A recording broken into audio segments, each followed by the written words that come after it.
Hello friends, इस video में हम कुछ क्वेश्चंस करेंगे based on trigonometric ratios and similar triangles. Similar triangles हम ट्रायंगल के चैप्टर में पढ़ेंगे।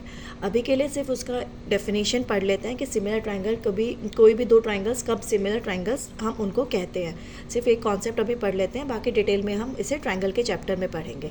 ठीक है, तो definition says that consider two triangles, triangle ABC and triangle DEF. Now these two triangles are said to be similar when if their corresponding sides are proportional. अगर जैसे corresponding sides AB की corresponding side क्या है DE, अगर AB by DE is equal to BC by EF is equal to AC by DF, अगर corresponding sides आपकी proportional हैं तो हम बोलते हैं triangle AB and ABC is similar to triangle DEF. ये है आपका SSS similarity, side side side, तीनों साइड्स की बात हम कर रहे हैं ना, तो ये हमारे पास है similarity, SSS similarity. Okay, corresponding sides are proportional. तो ये आपकी डेफिनेशन है कि two triangles are similar if corresponding sides are proportional. This is first definition. And second आपका जो रिजल्ट है वो ये है कि if two triangles are similar then their corresponding angles are equal. अगर दो ट्राइंगल्स आपके सिमिलर हैं तो उनके जो करस्पॉन्डिंग एंगल्स होंगे वो इक्वल होंगे। Corresponding angles means angle A is equal to angle D, angle B is equal to angle E, angle C is equal to angle F. If two triangles are similar then their corresponding angles are equal, that is they are equiangular. ये दो concepts अभी आप देख लो। ये हम सारे chapter triangle का जो चैप्टर है ना उसमें हम पढ़ेंगे डिटेल में। अभी के लिए हम जो क्वेश्चंस करेंगे ट्रिग्नोमेट्री के बेस्ड ऑन ट्रिग्नोमेट्रिक रेशियोज, उसमें हम ये कॉन्सेप्ट यूज़ करने वाले हैं। ठीक है, तो इतना है कि अगर आपके करस्पॉन्डिंग साइड्स प्रपोर्शनल है ट्राइंगल्स की तो ट्राइंगल सिमिलर है, और अगर ट्राइंगल सिमिलर है then they are equi angle, their corresponding angles are equal, that means they are equiangular. Okay, question start करते हैं। यहाँ पे आपका सिमिलर ट्राइंगल का जो कॉन्सेप्ट है वो यूज़ होने वाला है। ओके, तो हमने फर्स्ट क्वेश्चन लिया है, if angle A and angle B are acute angles, means they are less than 90 degree, such that cos A is equal to cos B, then prove that angle A is equal to angle B. given है हमें question में angle A और angle B acute angle है, such that cos A is equal to cos B, then हमें proof करना है angle A is equal to angle B. ठीक है, तो आपने दो ट्राइंगल बना लिए ACD और triangle BEF, such that angle A is equal to angle B. ठीक है, नाउ लेट, आपने दो बना लिए triangles, let triangle ACD and triangle BEF be two right angle triangle. Okay,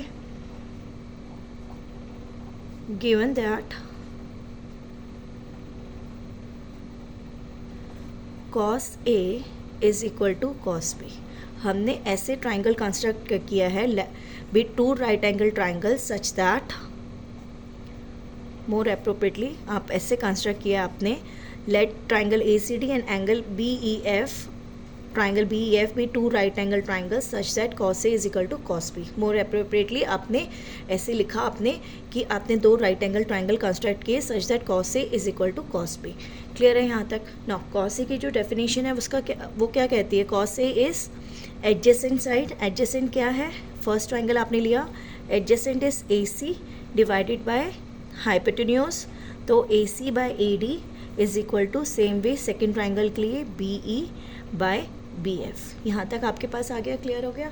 now इससे हम ये स्टेप लिख सकते हैं, AC by BE is equal to AD by BF। यहाँ तक आ सकता है। हमने सिर्फ क्या किया है, BE को यहाँ लेके गए हैं AD को। सी हम क्या कर रहे हैं, AC के साथ BE को लिखा, AD के साथ BF को लिखा, हम करस्पॉन्डिंग साइड्स का रेशियो लिखा है हमने, ताकि हम अगर ये प्रूफ कर देना कि जो थर्ड साइड है इसकी कौन सी वाली, ये वाली opposite side CD by EF भी इसी प्रोपोर्शनैलिटी में आ जाता है, तो हम प्रूव कर पाएंगे कि ये दोनों ट्राइंगल सिमिलर है, और क्योंकि दोनों ट्राइंगल सिमिलर है तो कॉरस्पॉन्डिंग एंगल्स जो है वो इक्वल है, तो हमारा क्वेश्चन प्रूव हो जाएगा। तो हमें इसी स्टेप्स में चलना है।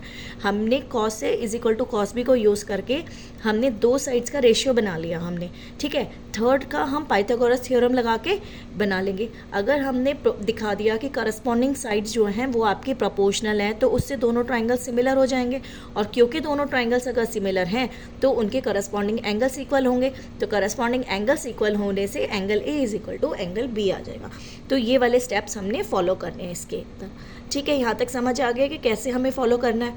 Now A C by B E is equal to A D by B F, let it be equal to some K, some positive number के इक्वल है ये। यहाँ तक सही है ना। इससे हमारे पास क्या आएगा, this will imply A C is equal to K B E and A D is equal to K B F. Okay, यहाँ तक क्लियर है। Mark this as 1 and this as 2। Clear हो गया यहाँ तक। नाउ यूजिंग पाइथागोरस थ्योरम,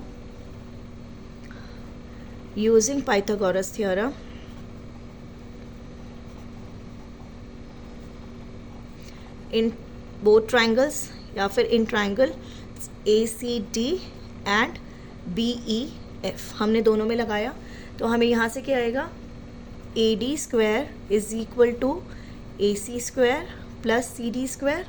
यहाँ तक आ गया। तो सी डी स्क्वायर कितना हुआ, हमें अपोजिट साइड वाली सी डी स्क्वायर चाहिए, तो वो किसके इक्वल हुआ, A D square minus A C square. यहाँ से वैल्यू सब्सटीट्यूट की हमने, तो हमारे पास आएगा के स्क्वायर, बी एफ कितना आएगा, A D is K B F square minus A C is K square और बी ई स्क्वायर। ऐसे आ गया हमारे पास। तो इसे हम के स्क्वायर और हम इसे लिख सकते हैं B F square minus B E square, substituting values of A D and A C from 1 and 2 in C D square. यहाँ तक सही है आपका। तो सी डी स्क्वायर आपके पास आ गया K square into B F square minus B E square. Clear हो गया यहाँ तक। नाउ अब आप इससे ये लिख सकते हैं, तो सी डी कितना हो गया, टेकिंग पॉजिटिव स्क्वायर रूट, तो सी डी कितना हो गया आपके पास, C D will be K into under root of B F square minus B E square. यहाँ तक क्लियर हो गया। ओके, नाउ ट्राइंगल, आपने दूसरा ट्राइंगल लिया, तो उसके अंदर आपके पास जब आप सेकेंड ट्राइंगल लेते हो ये वाला, इसमें आपने पाइथागोरस थ्योरम लगाओगे, तो आपके पास क्या मिलेगा, बी एफ स्क्वायर, अगेन आप यहाँ से आप दोबारा लगा रहे हो पाइथागोरस थ्योरम, तो आपने लिखा B F square is equal to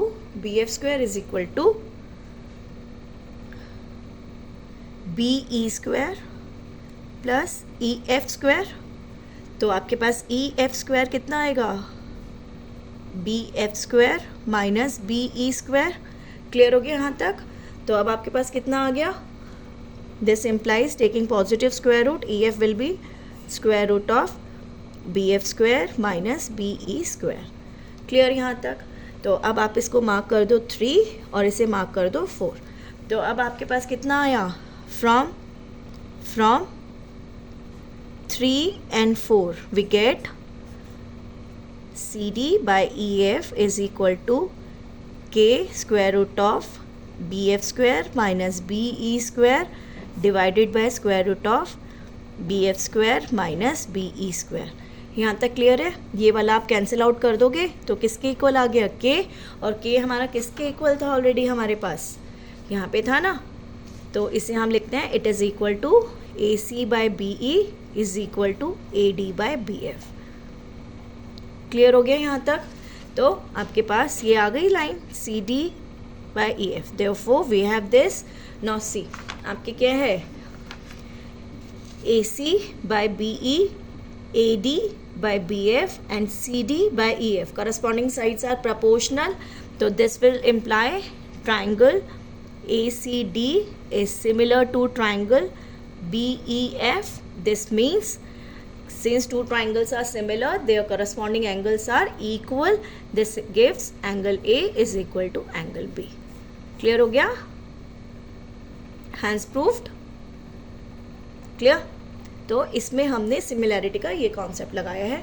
सबसे पहले हमने cos A is equal to cos, हमने दो ट्राइंगल्स कंस्ट्रक्ट किए such that cos A is equal to cos B, और वहाँ से हमने दोनों ट्राइंगल्स को सिमिलर प्रूफ किया यूजिंग पाइथागोरस थ्योरम। एंड क्योंकि दोनों ट्राइंगल्स अगर सिमिलर हैं तो करस्पॉन्डिंग एंगल्स उसके इक्वल होंगे, तो वहाँ से हमें मिलेगा angle A is equal to angle B. Clear हो गया? इन्हीं सेम स्टेप्स पे हम चलेंगे और अपना नेक्स्ट क्वेश्चन भी करेंगे। नेक्स्ट क्वेश्चन क्या है हमारा? If angle A and angle B are acute angles such that tangent of angle A is equal to tangent of angle B, then prove that angle A is equal to angle B। तो same way वहाँ पे cos A cos B था, तो हमारे पास adjacent side divided by hypotenuse आया था, यहाँ opposite side by adjacent side आएगा, और हाइपोटेन्यूज वाली साइड्स का प्रोपोर्शनैलिटी हम फिर पाइथागोरस थ्योरम लगा के निकाल लेंगे।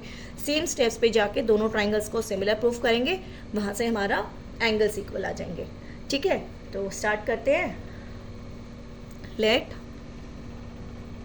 Triangle A C D and triangle B E F be two right angle triangle such that tangent of A is equal to tangent of B.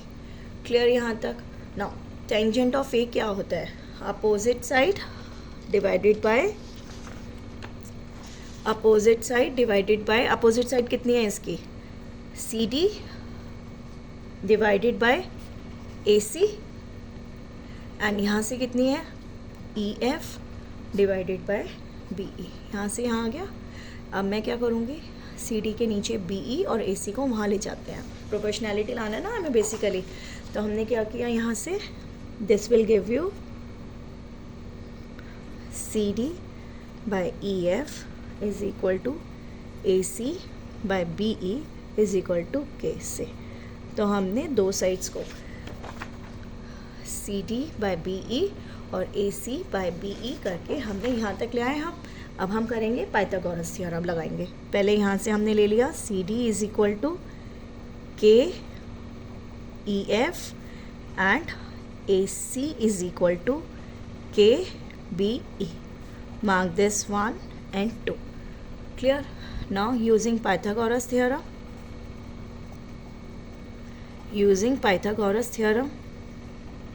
we have AD square. See here, AD square is equal to AC square plus CD square. तो AC square plus CD square तो कितना हो गया? K square B E square K square E F square. यहाँ से हो गया K square. This is using 1 and 2। Clear? यहाँ तक हमने 1 and 2 से उसकी वैल्यूज़ को सब्सटीट्यूट किया। तो यहाँ से हो गया B E square plus E F square, taking positive square root both sides we get A D is K into square root of B E square plus E F square. Again using Pythagoras theorem in second triangle we get bf square is equal to be square plus ef square, again positive square root, तो bf is equal to square root of be square plus ef square। यहाँ तक ठीक है? तो अब आपके पास आ गया therefore AD by BF is equal to K square root of BE square plus EF square divided by square root of BE square plus EF square। यहाँ से और यहाँ से तो ये कैंसिल आउट होके किसके इक्वल आ गया? K, और K किसके इक्वल था ऑलरेडी आपके पास? CD by EF is equal to AC by BE is equal to AD by BF। तो करस्पॉन्डिंग साइड्स आपकी क्या आ गई? प्रोपोर्शनल आ गई ना। Therefore triangle ACD is similar to triangle BEF। वहाँ से हमें क्या मिलेगा? Angle A is equal to angle B। Clear हो गया? तो हमें यूजिंग सिमिलर ट्राइंगल्स का जो कॉन्सेप्ट है, हाँ ऐसे एंगल्स को इक्वल शो कर दोगे। क्लियर हो गया? Thank you.